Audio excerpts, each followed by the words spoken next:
Man, I want to talk about, looking forward and not back. A lot of times you're looking at inventory management tools and they're looking 30, 45 days ago, what's been going on, not only just on your lot, but also the market. Things like market day supply is looking 45 days ago when it's calculating that market day supply. And if you know of anything of this whole market here recently, it shifts pretty quick. Things seem to be slowing down at a lot of dealerships. So looking 45 days ago when the sales cycle was better, could be having you holding vehicles that look like a nice shiny little vehicle you can hold out and hold out on pricing, but then all of a sudden you're going into an aging issue. So what you need to do is look forward and position yourself 45, 60 days down the road. And what I mean by that, everything you're buying today is going to be aged in October, right?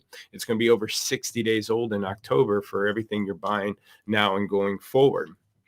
And so the big question going to be, how much should I be stocking? What should I be stocking? Should I overstock if new cars aren't coming in?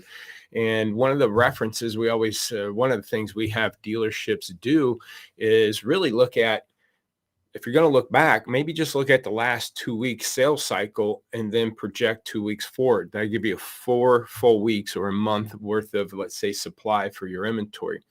I'm going to share something here real quick. I'm going to share my screen because I want you to be able to see this. We're going to go into kind of the metrics of how you want to project forward. And so what I mean by that is, let's say intermediate sport utilities. Okay. This particular dealer has 21 of those in stock. In the last 2 weeks, he sold 21.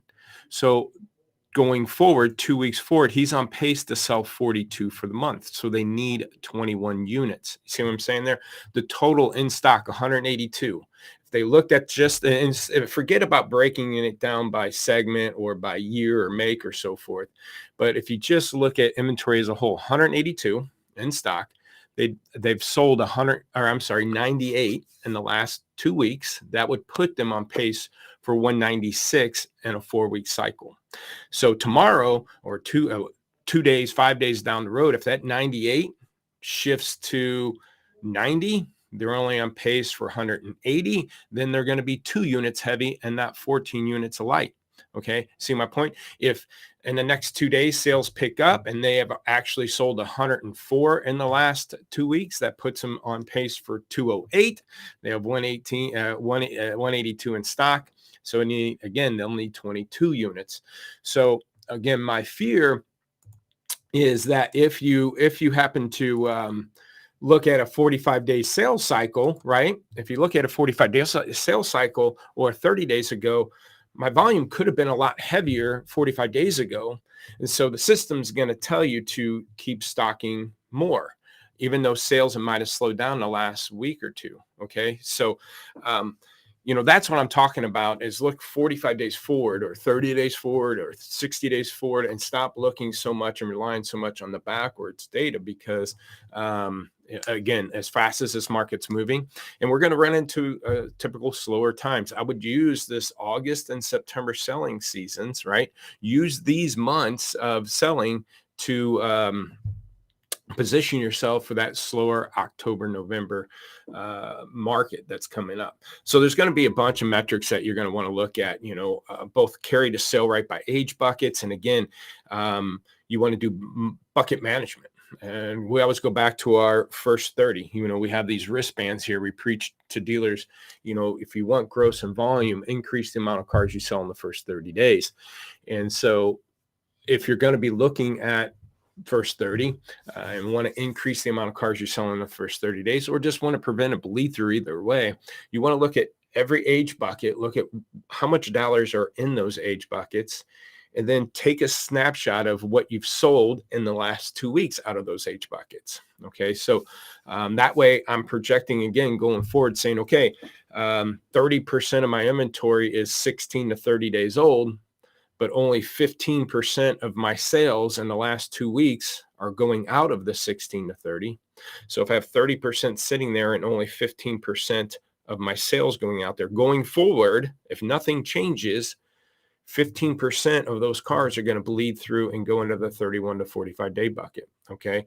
So by looking at the last 2 week sales cycles to see where I'm carrying by age buckets and kind of projecting if nothing changes, what do I got to do going forward to manage this bleed through?